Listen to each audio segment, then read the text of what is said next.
on your mind, Mom? On my mind right now, Yeah. that my laundry will be finished Really? soon. You just were there like 2 seconds I ago. know, that's the third load. Oh man. So I have one more load to do, and then that's good. That I'll be happy. Okay. Yeah. Happy is good. Yeah. Getting things done. Yeah. So why you have a butas? Do you know who you're talking to? Like the queen of Bhutan. Butas. Yeah. In the sweater. Okay. Okay. So what's up, Chim? I don't know. I wanted to ask you. Okay. Should I look at my list of topics that we can talk about? Yeah, of course. Okay. Let's see. Let's talk about patience. Oh wow. My biggest challenge. For us all. Yeah. Wow.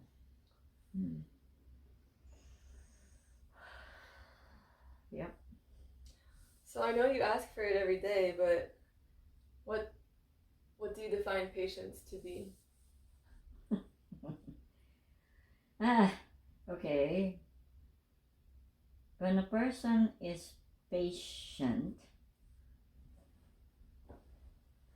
the hours, the minutes, they don't matter. It's like a come what may kind of attitude, and staying calm and non-reactive to assaultive situations. And I'm surrounded by human annoyances from the time I get up to the time I go to sleep. And so I have to deal with those annoyances in different ways because it's coming from different directions, different people specifically. Dealing with annoyances, okay. Yeah. So every day I pray to God to give me what I call gallons and gallons and buckets of patience, so that I don't offend anybody by the way I respond to human annoyances. So yeah, I have to patience means learning to shut up no matter what anybody is doing or what anybody is saying. Just please help me shut up. I'll pray that to God while it's happening, Please help me just shut up. Help me shut up, okay? So, and then when the next thing I do is just I used to take just a deep breath and move away, but you taught me to take 3 deep breaths and walk away, and that seems to be helping me. It's really helping me because I have noticed that ever since I learned this technique from you, because you usually call us on weekends and then we talk about things and stuff like that and how to deal with situations and with people, stuff like that. So because of you, and because of the power of God Almighty, of course, I have been given all the graces I need to start becoming more patient than I usually am. And I do believe that I'm getting there. It's just like in a turtle motion. You know what I'm saying? Oh, Rome wasn't built overnight. Yeah. So yeah, I'm happy because I can feel my results, from Oh, good. by being more patient and patience also is it comes together. You know, like they're like twins. Patience and tolerance. Oh. They're like twins. Okay. So because the more tolerant you are of people and situations, the more patient you become. You know. So I noticed that. You know. So actually now I don't only pray for at the beginning of each day. From the time I wake up, I ask the Lord after I say my thanksgiving for the night. Then I always ask the Lord to please bless me with gallons and gallons and buckets of patience and tolerance, compassion, understanding, forgiveness, all those things that I need to not be such a, how would you call that, Cruella de Vil. You know Cruella de Vil? Of course, yeah. The Dalmatians. Yeah. I call myself Cruella de Vil. Well, I don't control myself. I think we all have that side of us. I call that side of me my dragon. Oh. Yeah. It's just when we get triggered, you know. Yeah. It's like when these human annoyances tickle that part of us, and then it's like, wah! Yeah. Really. So we all have that part of us, but it's a matter of, as you said, how do we react to it? Or the goal is to be non-reactive. Yes. Non-reactive. Yes, like Kryon says. Exactly. Don't react. Exactly. Yeah, just observe. Observe. Yeah. I like that. I like that a lot. Exactly. I want to inculcate that in here so that I will always practice that. Yeah. Especially in our world today, Chim, and boy, the way everything is becoming so negative, my tendency is to react. Yeah. You know, to react. No, that's not the way it should be. Blah blah blah. But I can't do that. Okay. Yeah, that's what I keep trying to tell you, is that you're not listening, because it's like, and not just you, everyone needs to develop this skill of listening, of just being aware, because it's the difference between, for example, on one side, it's like I'm trying to tell you something, and before I finish saying, you're already like saying something else on top. Yeah. And I'm like, I didn't even finish what I'm trying to say. Right. What you're adding is not even what I was trying to say. Like with the hot water kettle, you're like, I know what you're going to say. And I'm like, really? What am I going to say? And it was not what I was going to say at all. And I'm like, if you would have let me finish, you would have heard what I was going to say. But it's a matter of just observe. It's just this matter of detachment, of trying to like always attach and like add something on. Or instead of just completely letting go and like just allowing whatever's happening to happen. So for me, I kind of reviewed patience in a different way, that at first I thought it was something to be had. Like, oh, okay, I don't have patience, here's the patience. I need to have some, I need to get more. But now you're saying this thing of tolerance, that they're twins on the same level. So what I saw patience to be was more about being transparent, like a ghost, like just these annoyances, just like usually they're coming in and then being met with resistance, and then that's the reaction. Or there's the annoyances coming in, but there's nothing to rebound off of. It's just filtering through me. I'm just transparent. It's just flowing through me. And this is patience and, what did you say? Tolerance, yeah. Is that tolerance? I don't know. But tolerance is also implying that there's something to tolerate, instead of just being completely transparent and nothing affects you. Do you see the difference? Well, I guess I can't have nothing affecting me. Something always affects me, or everything always affects me, either in a positive or negative way. So when I'm tolerant, then I don't let the things affect me no more. You know what I'm saying? But that's exactly what I'm trying to say. You know, this transparent thing that you're saying. Yeah, just to not let things affect you at all, which is tough, because we're hardened with our opinions. Like, oh yeah, for sure. Which opinions are necessary, because boundaries are necessary. Boundaries stem from our opinions. of how the world should and shouldn't be. But I guess it affects us when we're so attached to them that it becomes our identity, instead of just being observant that everything is neutral. This is the way of Buddha that he's teaching, is the middle way. That this is what I was telling you, another technique. Okay, leave and breathe. Remember that? Leave and breathe. No. The okay is step one. Because when you say okay, just okay. Okay. Instead of no, but this, yes, but this, no, but Okay. it's just okay. Just okay. Okay, whatever. Okay. So when confronted with an annoying situation that's triggering you, instead of being reactive, you can respond with okay, whatever, as if the okay is the symbol of you just like letting it slide right off of you. Okay, breathe. Let it go. That's the continuation of letting it slide right off of you in a physiological way. Okay, breathe and leave. I'll give you a situation. Lola. Of course. So Lola has a shawl, and each side of the shawl has pockets.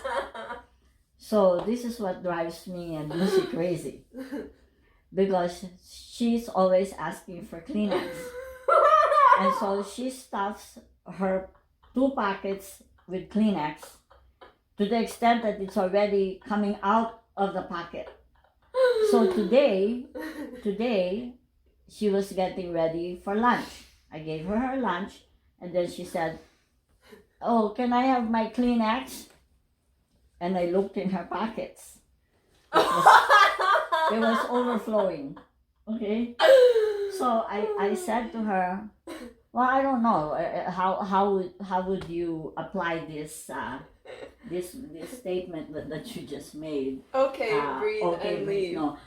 So am I supposed to just say okay, breathe and leave, and give her more Kleenex? Okay, it's so already coming out of the pocket. You tell me what I should have done, because I'll tell you what I did. Okay. So I mean, do you tell a squirrel trying to prepare for hibernation before winter to stop collecting nuts? I don't know. That's a very good question. Like you have too many nuts. Yeah, we already have a big load down under our deck, Why do you need more? Very good. Yeah. Do you tell the squirrel that? Excuse me, Mr. Squirrel. You gotta stop collecting the nuts. Oh my god. Okay, well, I guess the answer would be no, because he's collecting them for a reason. But it's springtime. Let's put it that way. It's springtime. We don't need to be collecting nuts anymore. So should I tell my mom? It's springtime. You gotta stop collecting Kleenexes. Your 2 pockets are overflowing with Kleenex. Like as if that's going to. she's gonna. No, she's like, what? What? She won't even understand what you're saying. That's right. What the heck? So not everything is just black and white. So we have to find the nuances, the gray, somewhere in between. So as a general rule of thumb, as for guidance, the okay, breathe and leave. But then, if I was in that position, because she was also. I spent like 30 minutes with her, just like her like slowly folding the Kleenex into 6 pieces and telling me to rip it, and then yelling at me when it wasn't the proper size. Yes. No. Okay. Good. I'm glad you experienced it. Yeah, exactly, firsthand. Yeah. So in that there was that environmentalist, like minimalist side of me that's like, no, like you have so many, like what are you doing? We don't need all this excess. Yeah. But then there's this other part of me that I'm trying to cultivate to speak bigger than all those other parts of me, which is just to be peaceful. Wow. Okay. Have you seen that movie Inside Out? No, I don't. It's a Pixar movie where there's like different emotions that live in the brain, as if the brain is a navigation system, and then they're all like taking turns like driving, like taking the wheel. So if it's like anger, when we're angry, it's like anger, that little guy is behind the wheel. So this like peaceful side of me, I want that Sima to speak louder than all the other aspects. Yeah, that's cool. You should let me watch that movie. It's a good movie. We can watch it. Yeah, we have Disney. Let's see. Yeah, before they remove it. Yeah, on Monday. And so I'm trying to prioritize peace in all my interactions more than anything else, instead of like in what's right, what's wrong, just peace. Okay. So I told that side of me to shut up. It's like, okay, breathe. And then I didn't leave because I'm helping her, but just take it as an opportunity to practice all of this, what we're talking about. All these so you gave her the Kleenex. Yeah. And moving forward, honestly, what I would do if she's like, give me more Kleenex, honestly, what I would, because she can't see, so I would reach into her pockets and give that to her to pretend like it's new. Oh, that's good. Yeah. That's a good way. And so therefore, this happened after I told her what I'm about to tell you when she was asking for Kleenex. That means she either forgot what I told her, or she didn't want to pay attention to what I said, okay? Because what she asked you again. Because what happened is when she was asking me, I told her, Mom, from now on, Lucy and I, that's inside the home, Lucy and I will not give you any more Kleenex because you just have too much Kleenex in both pockets, Mom. And some of them are already falling down on the floor and you don't even know it. And it's a waste, Mom, okay? So from now on, Lucy and I will not give you Kleenex when you ask for Kleenex, unless the pockets are empty. Okay? That's what I told her. Then you come in and she's asking you for Kleenex. Because I'm the sucker that doesn't know the rule. That's right. You see? Wow. Oh my gosh, she's reached her Kleenex quota. You should just distribute your tickets to her and be like, this is your quota for today. You have reached your maximum. So let me tell you a story. One morning, I was going to Lola's room, and here's all the Kleenex all over in front of the washing machine and dryer. Wet. Everything was wet and all the Kleenexes were all over the floor. And Lucy was there, standing there. I said, what's happening here? This is all from the pockets of your mom's clothes. This all came, I did not check the pockets, and so I just put it there in the washing machine, and now I'm taking the things out, and all the Kleenex is everywhere, all over the washing machine. So I'm trying to clean out the washing machine from all this Kleenex. Oh my gosh. Thank you, Lucy. I meant there's a woodpecker on the top. Oh, little cutie. White. So, this is the Kleenex affair. And, well, as a side note, so that can be compostable Kleenex. Yeah. Okay. I use it now for whatever Kleenex I find on the floor. I use it for cleaning my sink. You know, from the debris after I wash the dishes. So I use it for cleaning the sink. It doesn't get wasted anyway. But, so that's the story of the Kleenex. Okay. Yeah, I noticed a big change in my comportment now, this visit home compared to before. I feel that I'm a lot more patient. It was my intention, it's my personal intention to not raise my voice at all. And I mean, you know me better than anyone in terms of that, I mean, you tell me as well. I felt like before, you know, of course, it's always my intention to be patient and to be nice and to not yell and blah, blah, blah. But, you know, when we're in family situations, it's like ground zero for getting triggered. Yes. So, yeah, even trying my best, I lost my temper a lot, and it if not losing my temper, I felt like I was raising my voice a lot. And when you raise your voice, that's an indication of you being triggered in some extent, So this time I really do feel a difference. What do you think? Oh, definitely, Yeah. Chim. Definitely, Chim. I congratulate you because you really have changed. Yeah. A whole lot. It's one thing to be patient with things that aggravate us, but it's a whole other thing to be patient with yourself. Yep, that's right. And so that's kind of what it was, is like just being patient with myself, loving myself throughout this whole process. And we're all our own toughest critic, right? And we know where we want to be, and we get so mad at ourselves every time when we mess up. Mm-hmm. And that doesn't help in the whole process.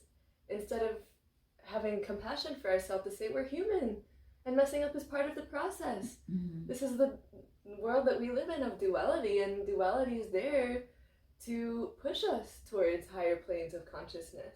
That's what I keep telling you. It's like the further away from God we move, that's the exact opening of God, of which God can shine his light through.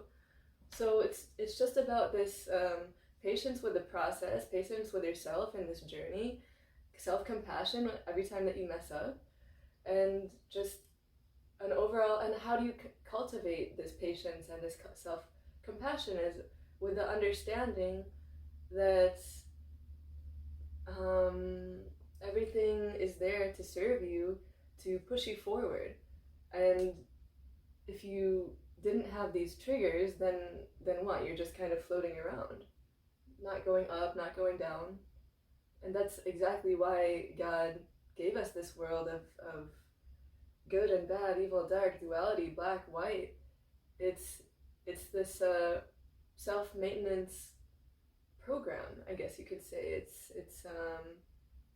It's just this intelligent programming of the divine creator, who is God, of allowing things to work out on their own accord. Of choosing the right thing to do. Because you're always given a choice. He did not make us robots. He gave us our own free will. So he's there to guide us to always make the right choices, especially when it comes to our character, or how we choose which way to go, or what word to say, or what thing to do, So we always have that choice. I mean, we could choose to be so happy with ourselves being impatient and intolerant. We could choose to be that way, but we choose not to be that way, and we're working on it. We're constantly working on it. So I think two aspects are important. First of all, the persistence. Yes. Of choosing each and every time you fall down to come back, to give yourself that compassion, to continue to be patient with yourself, regardless of how many times that you've fallen down. It's this persistence, number one. But I have to say from an experience, it can't just be that. I mean, praise the Lord if someone can achieve it just with that. But what I'm saying is that if you are brought up in a way, if you have developed in a certain way that all you knew was anger, in terms of expressing your emotions, if that's all you knew, if all the tools that were given, well, let's say that there weren't any tools given to you at all for releasing all of these built up emotions, then it's inside of you. Then it's like these layers of mud that's like caked on top of one another, and then it's like you're encased in this dark shell.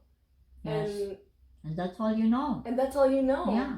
And then when you try to move outside of this programming, it's like pretty much like you can't. I never want to say anything is impossible. It's definitely not impossible, but it's like if you're encased in this shell, then how do you expect to make any progress? Because you can't move. It's like paralyzing you. So this is why I say that it can't just be the persistence, because you have to melt these external layers first.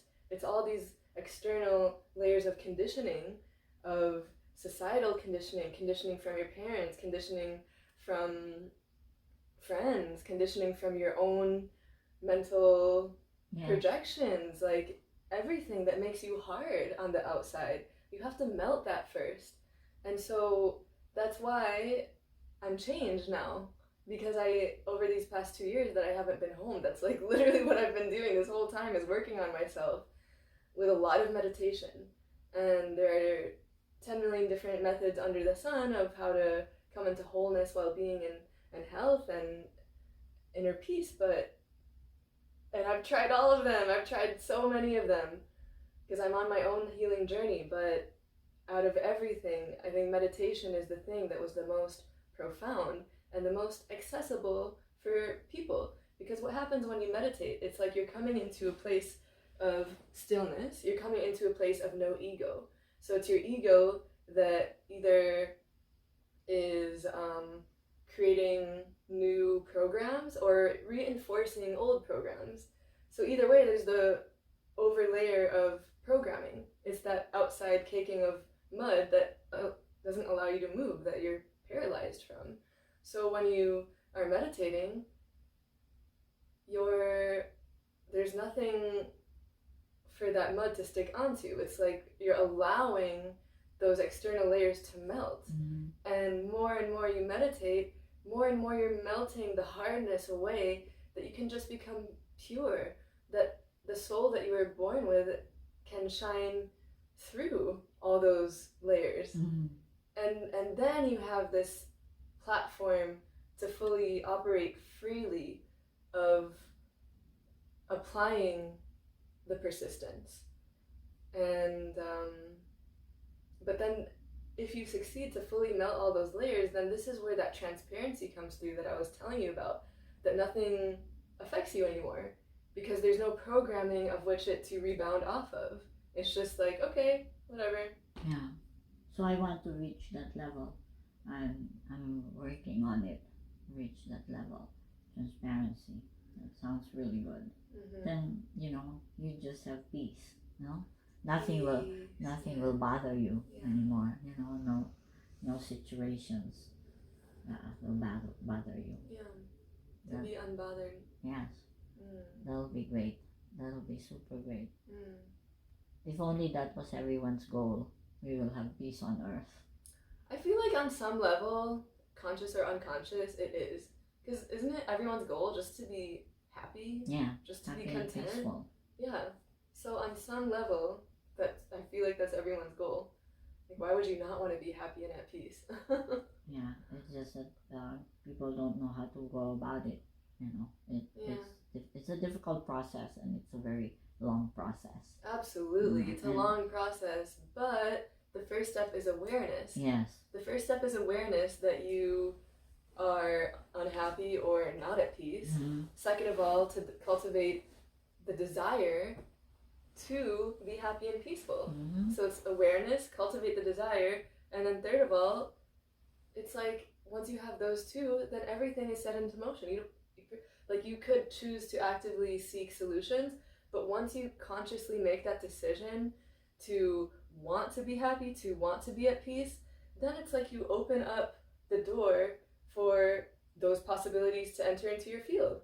Until then, you're closed. Mm-hmm. So we live in a world of free choice. So it's like if it's not your choice, then nothing is going to happen for you. That's right. You are the guru. I'm just a clear channel through which I'm inviting source energy to speak through. Okay. Did we try and save the world today? Almost. That's it for today. Signing out. We'll do it tomorrow? Yep. Okay. Bye. I hope you learned something.